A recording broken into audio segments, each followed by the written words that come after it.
Hello, and welcome to episode 12 of the Rabe Creations podcast. My name's Nicole, and I'm coming to you from Calgary, Alberta, here in Canada, where I live with my husband Barry, my son Riley, and my beautiful rescued Rottweiler named Grace. Well, if you are a returning viewer, welcome back. It's so nice to see you. And if you're a new viewer, welcome to the podcast. There have been a steady increase in number of subscribers, and that is fantastic. If you do like what you see on the podcast today, please give it a thumbs up. Comments, I do try and respond to all of the comments that get left on the podcast. And, subscribe if you haven't yet. All of those things will really help to spread the podcast and get it seen in other people's suggested feeds. Alrighty, the self-promotion part is over. Let me see, what else should we talk about to begin with? Well, this podcast is a little late, and I do apologize. The last week when I was meaning to record the podcast, I was really not feeling very well. I am a migraine sufferer, and we had some incredibly unstable weather for about a week. And every time one of the major storms would come in, my head would implode. So it was not a pleasant time for me, and there was no way I was going to be able to podcast. Now, I have suffered with migraines for most of my life, and it used to just be tied to the Chinook phenomena that happens here in Calgary. However, I'm beginning to suspect that there may be some sort of correlation between migraine and menopause. Fantastic. So yes, I am looking into that right now and seeing if there is some kind of a correlation between the two, since I am moving into that lovely time of my life. So yeah, we'll see if there is a correlation, and if so, what I can do to combat that. Alright, so moving right into the yarny goodness of today. I do have a lot to share with you today. Lots and lots of finished projects that I will be sharing with you. Most of them are crochet. There is one sewing project that I will share with you today. Not a whole lot of acquisitions this week. There were a few, but not as many as previously. I do have that fiber show that I am going to, the Prairie Fiber Festival, at the beginning of September, so I'm sort of trying to control the spending until then. One of the things that I am potentially looking at getting at the Fiber Festival is a drop spindle. I have been watching sort of the how to drop spindle videos on YouTube, and it intrigues me. Yeah, just another way to indulge in my yarny obsessions. Alright, I think that is all the preamble that I need to amble along with, and we should probably move into finished projects.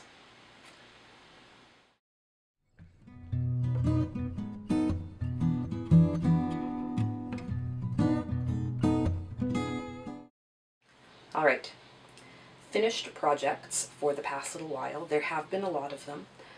Small little projects. I have been doing some updates on my Etsy shop. In fact, there was a major update done to the Etsy shop.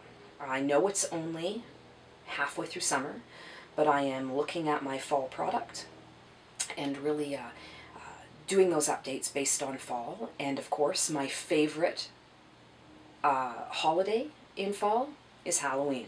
So there's definitely some new Halloween updates over in my Etsy shop, and I'll show you those here today as well. The hats from last week have all been added into the Etsy shop as well, so if you'd like to go take a look, it's Rabe Creations on Etsy. Feel free to go on over, take a look, and see what's there. Alrighty, so let's get into the finished projects, shall we? So starting out with the sewing project, just because it happens to be on the top of the pile, I have done another project bag. This one is not yet up in the Etsy shop. It will be part of my next update. So as you can see, it is a vintage print Mickey Mouse fabric, which I think is just adorable. It has a box bottom, as all of my drawstring bags do. So a nice box bottom bag. The fabric at the bottom is blue with white stars. It does have a handle, and I have increased the size of my handles slightly to make it a little bit more comfortable for the hand. The handle and the casing for the drawstring are in the same striped fabric, and then the interior of the bag is in yet another striped fabric that I think matches quite well with the vintage print. Yeah, so it is one of my standard drawstring bags, and as I said, it will be listed in my Etsy shop very soon. I am also doing a crochet hook roll to go with this in the shop, as the sea turtle one I showed a little while ago, similar to that one. Yeah, so there it is. One finished project bag. So on to the crochet craziness, because I have managed to complete many, many things to share with you today. So first, again, these are in order of how they're piled. So I have, in prepping for some of my fall shows as well, I do have a trade show that I do at the end of September. So I'm hoping to focus for the show on the fall temperatures as well as Halloween. So that's where a lot of the motivation to get a lot of the Halloween stuff completed so early has come from. So first off, starting with some mandala vests. These are still quite popular in my area, so I figured I would have a few for sale at the show, with of course taking commissions there as well if the colors aren't quite right or if the size that you need sells. So all three of these mandala vests were done in Karen Cakes yarn, which is a acrylic wool blend, so it does have a little bit of warmth to it. The two colors that I used was banana bread and, oh, I can never remember the other color. Oh, there's my project, or my book, my show notes. So the two colors that I used were banana bread and honeyberry. And I did add in one little bit of purple from another skein. You'll see in a second, I will point that out. So the first little vest is this one here. It is sized for a 12-month size, so a 1-year-old. And this is completely in banana bread as it comes off the skein, or off the cake. I think it's beautiful. I love these colors. The purples and the yellows, and just very cute colors. Nothing too girly, even though these are obviously meant for a little girl to wear, but not, you know, your traditional pinks or anything like that. So that is the size 12 months. Then we have this next size up, which is about a toddler. So a toddler sized 2 to 3. And that's what that one looks like. So it starts with the gray of the banana bread, goes out into the purple, the yellowy green, and the beige are all banana bread. This dark purple around the outside is actually from a completely different leftover cake that I had. I just thought it went quite nicely. I guess there's a little bit of the lighter purple as well. I thought it tied in quite nicely as I had hit the end of that cake. So that is the next size. And then finally I have the size up from that, which is the size 4 to 5. So again, years 4 to 5. So this is the one that is not banana bread, but see, I forget it every time. What is it called? It is called honeyberry, honeyberry, honeyberry. I will remember. So this is the honeyberry cake from Karen Cakes, and again the same 60-40 blend of wool and acrylic. Yeah, I really like this one. And again, a little bit brighter in its colors than the banana bread, but similar still. So with the yellows and the turquoise and the purples and the greens. So this whole vest is done as it comes off the cake. in the honeyberry colorway. So as you can see, there are 3 different sizes, and there are obvious differences in the sizes, size-wise. The neat thing about this pattern is that you achieve those different sizes merely by changing your hook size. The pattern remains exactly the same. The pattern itself is, I believe it's called Ring Around the Rosy Vest. Let me double check. Yes, Ring Around the Rosy Mandala Vest by Doriana Rivelli of the Lavender Chair. So this is a pattern that I found on Ravelry. There is a tutorial on YouTube, and it is a free pattern.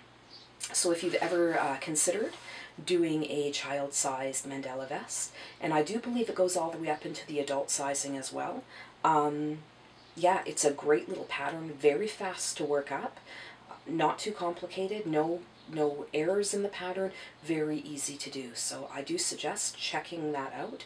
I will be listing all of these projects in the show notes at the bottom. So if you're interested, there will be links there that you can click on and hopefully get to the correct page. Alrighty, so let's move on to some of my Halloween inspired pieces. So first off, I have a couple of voodoo dolls. So amigurumi is something that I do enjoy doing. All of my amigurumi is done using impeccable yarn, which is a loops and threads. It's a Michaels exclusive acrylic yarn. It is a size 4 for us here in North America, which is about a worsted weight yarn. Yeah, I really like the stitch definition that I get from that, as well as the size that the amigurumis turn out. So as you can see, there's 2 different sizes. I have the large amigurumi and the teeny tiny amigurumi voodoo dolls. They are based on 2 different patterns for the body shapes themselves. So the small voodoo doll is based on the Wee Bits Basic Body Pattern by amigurumitogo.com. So it is a free pattern found via YouTube. There was a YouTube tutorial that listed when I did my search, and that is where the body shape for this one comes from. It is a fairly easy pattern. Because it is small, it's actually more difficult than the bigger amigurumis because you're dealing with smaller stitch circumferences in the size of the arms and whatnot. So it is completely stuffed with polyester fiber fill, and all of the details on the doll are hand stitched afterwards. So there are no safety eyes, nothing like that, nothing that could possibly come off and injure a child or a pet, because you never know who's going to be playing with them. Yeah, so that is the teeny tiny one. And the large sized voodoo doll with all his stitching and his big heart is based on a pattern by Vanna Grundman. I believe that's how you say her name. Again, everything will be linked below. Of Amigurumi BB's blog. The pattern for the body shape is on Ravelry. I did not follow the pattern for the detailing.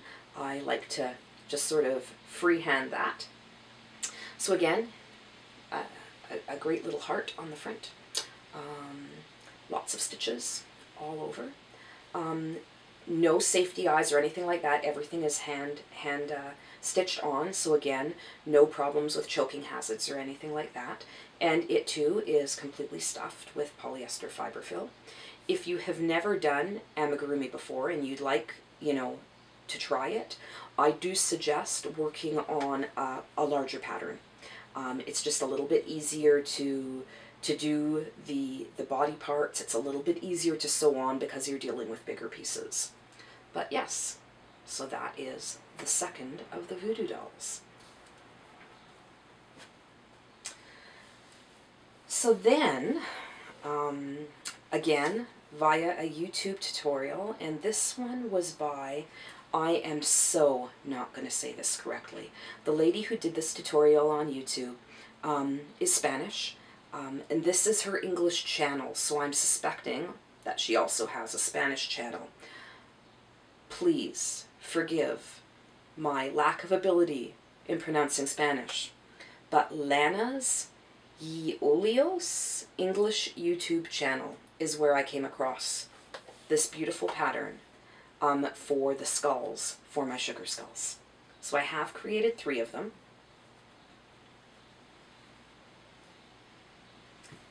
I absolutely love this pattern. I followed her tutorial to do the skull shape because it is a fairly unique shape for a skull, based on that traditional Mexican shape. It is not a typical skull shape. I did find tutorials for a typical skull shape as well, but this is definitely the shape for the sugar skulls.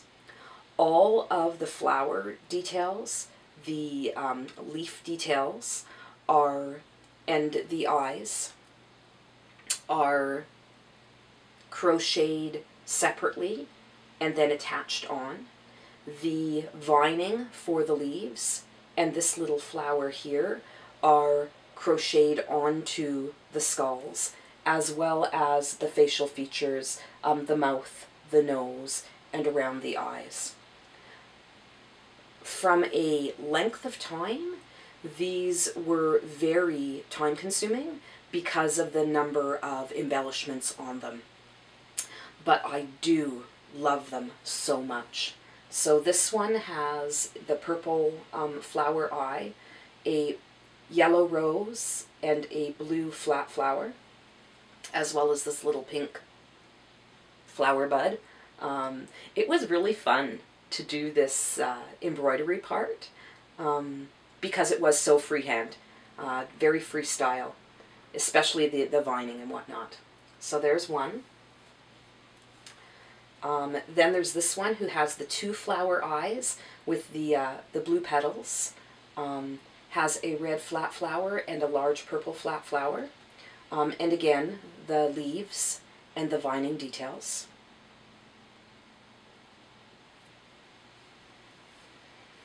And finally, the one with the red flower eye, the large blue double-tiered flower, and the smaller yellow one. Again, lots of vines, lots of leaves. Yeah, I really enjoyed making these. It was a lot of fun. A lot of creativity goes into the embellishment parts. I do suggest taking a look at the tutorial if you're at all interested in making these. They are fun, they are quick, and a fairly good size. I think these would be great as home decor pieces or as unique stuffies for children. I'm all about unique stuffies. And again, there is nothing on this, including safety eyes, that would make it a danger for younger children or for pets. Everything is hand done on it and is secured tightly. So no chance of small plastic pieces coming off in the wrong hands, so to speak. So those are my 3 sugar skulls. Now finally, well, not finally, I've got 2 more, well, a bunch more things, but 2 major things to show you. So one of the things that I decided to create for this year's markets and on my Etsy shop were trick-or-treat bags intended for the toddler audience. Something that is not as big as the pillowcases that the older children in my neighborhood use, but something a little more handmade than the plastic pumpkins that get carried around. So I actually modified my wash mitt pattern to make these bags. They're 100% acrylic, so they're going to be able to go into the washer and dryer. They will last for countless Halloweens, or the recipients of such bags could use them for storage or for playthings after Halloween, dress up boxes, that sort of thing. So I've done a variety of them in different yarns. They are all impeccable yarn by Loops and Thread, except one that has an unknown yarn as part of it, and I'll point that one out as I come to it. So starting out with the basic stripes, I have 4 that are in basic stripes. So I've got a black and green. And you know, these kind of remind me of the Disney stripes for witches type stuff that you get, like the Disney colors, which I find kind of interesting because they're not linked to Disney at all. As I said, the yarn is all Loops and Threads by Michaels. So there's green and black. There's traditional black and white. Traditional orange and black. And finally, my personal favorite, because it's purple, purple and black. So they all do have, they are all completely crochet. They have these cute little small handles, perfect for a child-sized hand. And by not having a strap handle, they won't stretch out as much as a strap handle on crochet will once this starts filling up with loot on Halloween night. So yeah, those are all listed in my Etsy shop. Now I have 2 more to show you. There was this one. This was actually the first one I did, and I believe I showed this as a beginning project on my last podcast. So the purple down here is the unknown purple. I'm not sure of the brand, I'm not sure of the colorway, but it's sort of like a variegated in different purples. And then we get into some green and black striping, and then a solid purple on the handle. And finally, for all you candy corn enthusiasts, I have a trick-or-treat bag that has been inspired by the colorway of candy corn. So those are the trick-or-treat bags that I've done up. They are all listed on Etsy and ready to go for the Halloween season.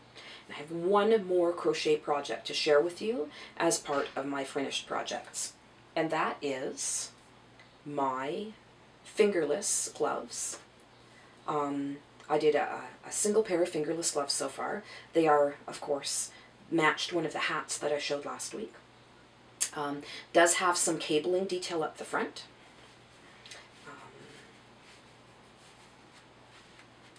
Now my husband does not understand the purpose of a fingerless glove. I love these in the fall for when it's just that little bit colder, but not quite cold enough to need a full-on glove.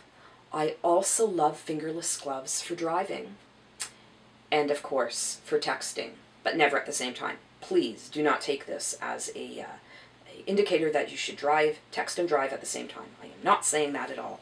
However, having your fingers free does allow you to text, it does allow you to use your smartphone or smart devices, keeps your hands a little bit warmer, and like I said, great for walking the dog, great for driving, great for texting, when it's not quite cold enough to require full-on gloves, but you just want that little bit more warmth.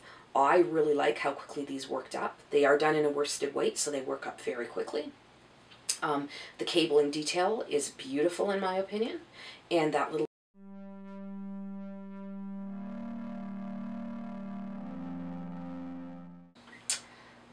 So apparently I really do have a lot to talk to you about today in the finished projects category, because I actually ran out of space on my camera's memory card before I could complete. So I'm back with my final finished project for this week, and those are some fingerless gloves.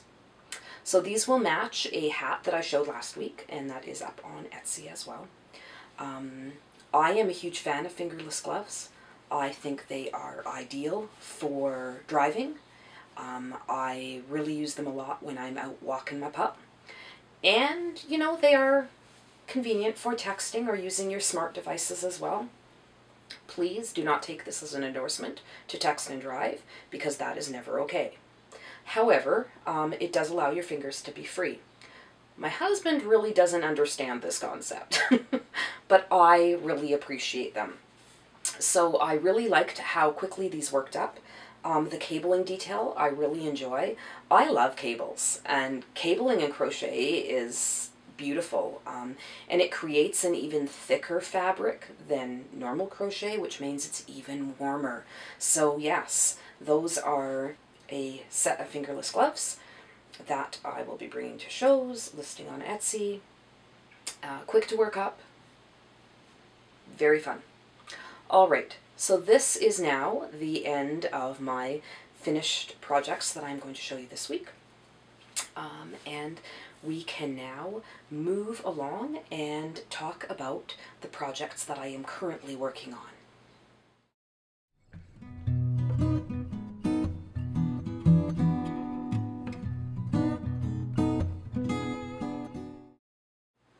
All right, so moving into current projects. I have two projects that I'm going to share with you today. Rest assured, I am still working on the blanket for my son's wedding. But, I mean, granny squares, you can only show the same granny squares so many times. So until the blanket is together and ready to go, I'll hold off on showing that every podcast. But I do have two current projects that I can share with you. So, first, let's start with this one. So, housed in my project bag with the yellow polka dots and the yarny goodness at the bottom, I have actually the newest project that I have started, and here it is. So it is being created with Karen cotton cakes in the Rose Whisper colorway. So it is a beautiful gradient cake that goes from sort of a lighter mauve to a darker mauve, then into a almost white, very light beige, to a medium beige, to a darker beige, and then back into the mauves. I have had to, for the first time in my life, I am manipulating cakes. So I did not want the patterning of the stripes to change. I don't mind if they change in mid-row, and I don't mind, you know, if one stripe is slightly bigger than the other stripe, but I didn't want the patterning to change. I wanted it to continue in this color pattern. So I have had to manipulate my cakes, pull them apart a little bit to get the correct color flow happening. So the pattern that I am currently working on is one that was designed by Yarnspirations specifically for the Karen cotton cakes, and it is called the Karen Summer Breeze Crochet Top. So it is a free pattern. There is a tutorial on YouTube by Mikey at the Crochet Crowd, and the free pattern is from Yarnspirations. You can find it on Ravelry if you'd like. I bought the cotton cake quite some time ago and shared it when I bought it, but hadn't found the perfect project. What I like about this pattern is the construction is a little different than other garments I've made. It's not a top-down sweater, it's not a bottom-up sweater. It's actually constructed in a couple of panels, and it's sideways. So this is going to be sort of a panel like this. It is then seamed up the sides, and it is seamed in the front. It is a low V front and back, so obviously it's something that is worn over top of other things. But I was really intrigued by this construction. It's something very different, so I thought I would give it a shot. Now, the Karen Cotton Cakes yarn itself has been interesting to work with. It is a 60% cotton and 40% acrylic blend. I do work with other handicraft, Bernat handicrafter cotton, and this is a totally different texture. What I found really interesting about this yarn is its shape. It is very, very tightly plied, and it almost feels like a little tube, but it's not hollow. There is excellent stitch definition that I'm getting from this yarn. So quite intriguing to work with, and I'm enjoying it. I am really enjoying working with this yarn. It's soft. It's not hard on the hands like some people find cotton to be very hard on their hands working with it. I personally don't. I enjoy working with cotton yarns, but this doesn't even feel like you're working with a cotton yarn, except that it's not as hot. So it's not necessarily making my hands as hot and sweaty in these warm temperatures.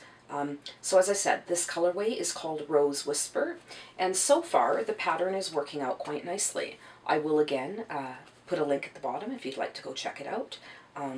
Yeah, and I'll let you know when it's finished, how I like it, or if I've made any modifications. So far, I'm making it exactly to the pattern. So, I have broken into one of my Sheepia's whorls. I have started using the Watermelon Hellraiser colorway to make the shawl for my son's wedding. So the pattern that I'm following comes out of Crochet World magazine's Creative Crochet in a Day. Fun and fabulous projects that can be made in 12 hours or less. I'm not sure that this shawl actually should be in here because I'm not sure if you'd actually be able to make it in 12 hours or less. Maybe if it was 12 hours of continuous crochet, but even then I think it would be pushing it a little bit. Anyway, this magazine is a little bit older. It's from spring of 2016. And the shawl, oops, that I am making is called, oh my goodness, I should have marked it better. Oh, there it is.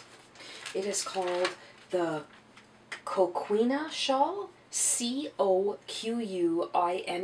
shawl, and it is by Sherry White. So that is what it looks like. So it is fairly basic in its construction. It is a triangular shaped shawl.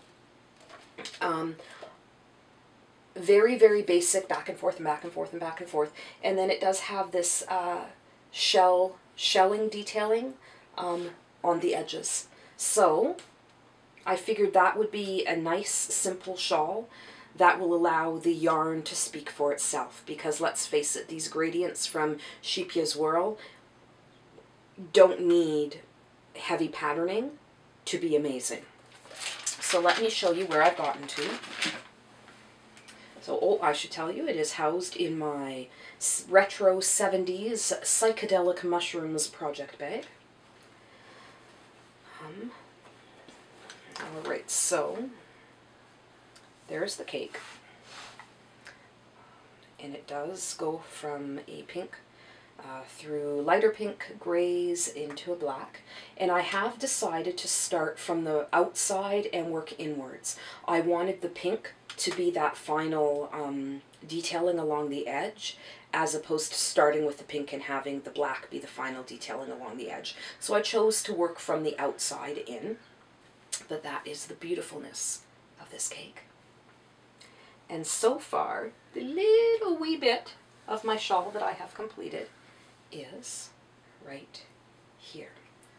So it does start from this center with a center circle, and then you work out from there. So that is what I have so far. There's not a lot, but I am working on it. This is extremely fine yarn to work with. I am using my little bee progress keeper to hold my place. And there it is. So let me talk a little bit more about the Sheepia's Whirl yarns. So this is the first time I have used this whirl, and I've coveted it for a very long time. I have 3 different cakes in different colors, and this is the first one I've worked with. So some feedback on the yarn itself, because I know people were interested. It is extremely fine. I would say it is finer than a fingering weight. I would say it's closer to a lace weight. And it is not tightly plied, so it is very splitty. If working with splitty yarn is not something you enjoy, then chances are you may not enjoy working with this yarn. If, however, you can get over the splittiness of it, it is quite nice to work with. It does have it feels rather stiff, is the only way I can describe it as I'm working with it. And I know that will go away once I wash and block it. but I would say it feels closer to sort of that handicrafter cotton type of a stiffness than, say, the Karen cotton cakes, but it's extremely fine, so it doesn't create that same hand fatigue that I've heard other people talking about. Other than that, I'm really, really enjoying working with it. I'm about to get to that first bit of color transitioning from black into a darker gray color, and that's going to be very interesting. And I will continue to show the progress of this shawl as it goes. It probably won't take me that long, so it may only be over the period of 1 or 2 podcasts. But yeah, watch my Instagram updates, because I will be updating on there in between podcasts. So if you'd like to see how the shawl is progressing, by all means, follow me on Instagram. I am Nicole_Rabe Creations on Instagram, and I would love to connect with you on that social media platform as well. So those are my 2 main works in progress this week, my current projects. And yeah, hopefully for the next podcast, they should both be complete or near completion.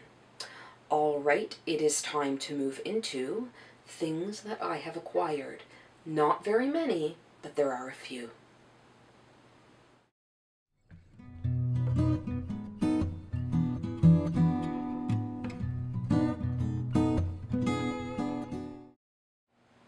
All right, so new additions to my stash.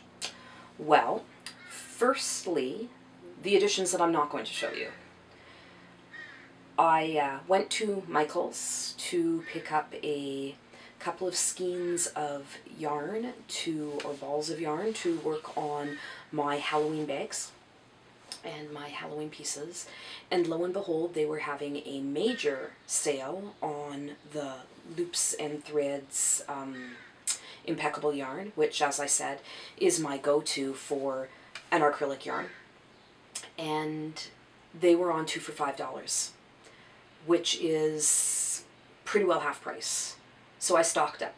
I bought 2 to 3 balls of almost every color.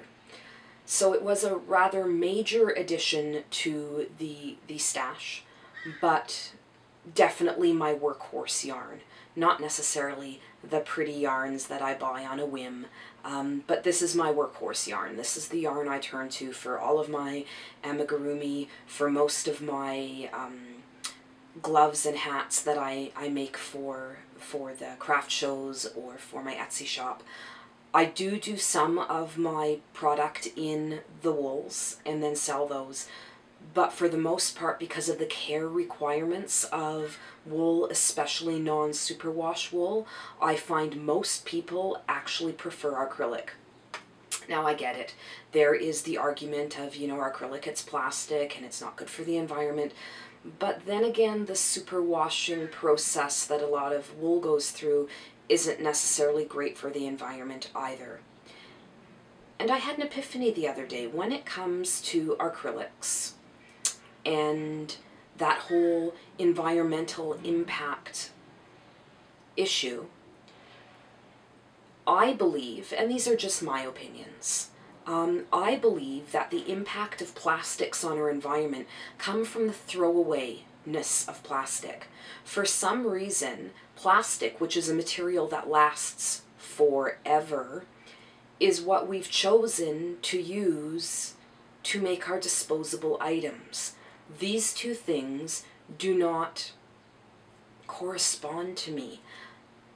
However, if we're making heirloom quality projects that we are selling and or gifting to our loved ones, why not make it in a material that will last forever? We know that wool will and can degrade. Cotton will and can degrade. The nice thing is it's biodegradable. It can go into the landfill, it breaks down, it's great. Unless it's got the nylon addition that our sock yarns have. But as a 100% non-superwashed wool, it is biodegradable, absolutely. It won't last forever. So I personally, and again, my personal opinion, believe that if we're making something that we intend to have last forever, why not make it out of a material with a reputation of lasting forever? Throwaway product, however, is something completely different. There, I'll come off my soapbox now. But that is my opinion on acrylic yarns. I use acrylics, I use wools, I use cottons, I use it all.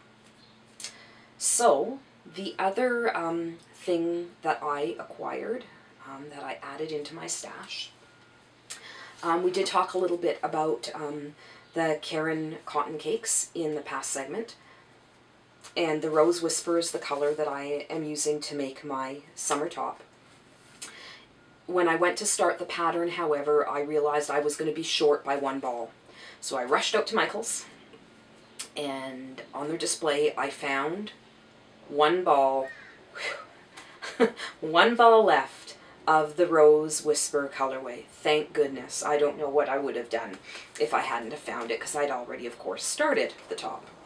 So, however, when I was there on the display, it did have the last of their cotton cakes with a sign that said clearance. Good news, bad news, all rolled into one. So from the good news perspective, fantastic pricing, just about half price. From a bad news perspective, I found a cotton blend yarn that I really like to work with, and I hope these are clearance colors and not clearance as in they're ending, they're not, that they won't be carrying it anymore. I don't know. I hope not, because I think if this was to become really popular, it's an amazing cotton weight. It's an amazing cotton yarn. So I did manage to pick up another colorway, a garment quantity of this other Cotton Cakes colorway. It is a little darker in its presentation than the Rose Whisper, and it is called Calico Flowers. Sort of a washed out denim-y feel to this colorway. I quite like it though. It is definitely going to be more vibrant than the Rose Whisper. Again, I have no idea what I'm going to make with this, but I couldn't not grab it.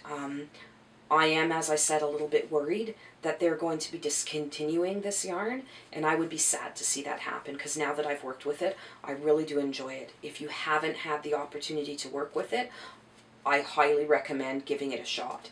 It is a fantastic, fantastic yarn. Believe it or not, that's it. That's all I've acquired. So I have actually very proud of myself. I have controlled my yarny, crafty spending quite well.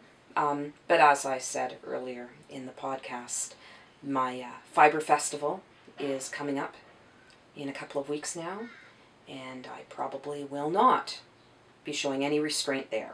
So have to save it up a little bit in order to have a lot of extra to go to the Fiber Festival.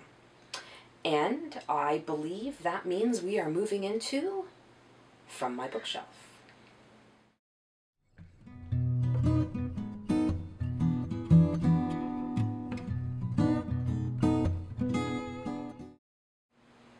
Welcome back to the final segment of this podcast. So, as always, I took a trip to my bookshelf and pulled off a book that I would like to share with you today. So the book that I am going to share with you today is called The Bear and the Nightingale, and it is by an author named Catherine Arden. This, as you can see, was an advanced reader's copy. Again, one of the perks of working in the book world means that I get a lot of books before they're released to the public. This one, however, was released in January of 2017, so it is definitely available. In fact, the second book in this series is now available as well. So, why have I chosen to share The Bear and the Nightingale with you? As you may or may not know from watching the podcast, my genre of choice tends to be fiction and often horror fiction. However, I have been collecting fairy tales my whole life. I love fairy tales, and anybody who knows true fairy tales, the true Brother Grimm type fairy tales, know that fairy tales were not the pleasant Disney renditions that we have today. They tended to be very dark. They were messages, they were cautionary tales, and they were not happily ever after. Perhaps that's what attracted me to them. So where am I going with this? Well, The Bear and the Nightingale follows in that fairy tale tradition. The unique thing about it is that it takes place in Russia. So it's Russian fairy tales, which I am, for the most part, not very familiar with at all. So it was like new fairy tale territory, which was incredibly exciting for me. It reads as a urban fantasy type book. It is adult fiction. It reads as an urban fantasy type book. However, it does take place in the past. So more of an ancient traditional hunter-gatherer society. In this story, it is a coming-of-age story of a young girl who, yeah, it's almost like a princess story, but it's a really cold and desolate time to be a princess. It's definitely not the, you know, happily ever after Prince Charming in a castle kind of a princess story. It is, however, very, very magical. It does have a heavy fantasy element to it, as most fairy tales do, but yeah, well worth the read. The author did spend some time in Russia studying literature, which is where a lot of the authenticness of the text and of the storytelling comes from. Fantastic storytelling. I was swept up in this story, which is my favorite type of storytelling. It doesn't present itself as serious literature. It is definitely a tale, and you get swept up in that tale and transported to these cold Russian winter landscapes and the horrible inequities between men and women at this time period. Yeah, it's a lot of fun to read. Makes you thankful for heat. I was cold a lot reading this book. The characters have to deal with a lot of coldness. But on a serious note, it is well worth checking out. Again, that's The Bear and the Nightingale by Catherine Arden.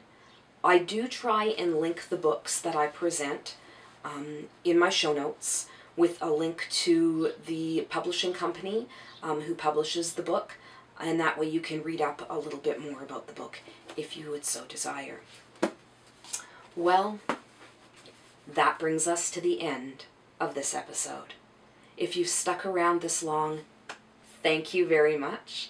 It was a pleasure spending time with you, and thank you for your patience in the lateness of this episode as well.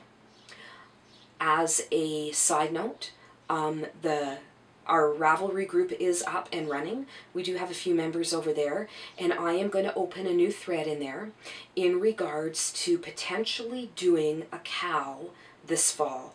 Now, I know that everybody does cowls, and that not everybody is into cowls. So I'm trying to, you know, gauge the temperature out there and see if you all would be interested in a cowl. And if so, what should we do? My first thought, of course, was to do a sock-along type thing, but I know there is a major sock-along going on out there in September with other podcasters, so I thought maybe we could do something different. And with my love of Halloween, I thought perhaps a Halloween-along, which would be a craft-along dealing with anything Halloween-themed. You'd have to justify how it tied into Halloween. We could have a thread in Ravelry for finished objects. We could have a separate thread for chatter, and there would be prizes in both threads. So let me know if a Halloween-along cowl would be something you're interested in doing. Yeah, because I would love to run my first cowl. Alrighty, so I'm going to wrap it up there. Again, if you've stuck around this long, thank you so much, and I will talk to you again soon. Bye!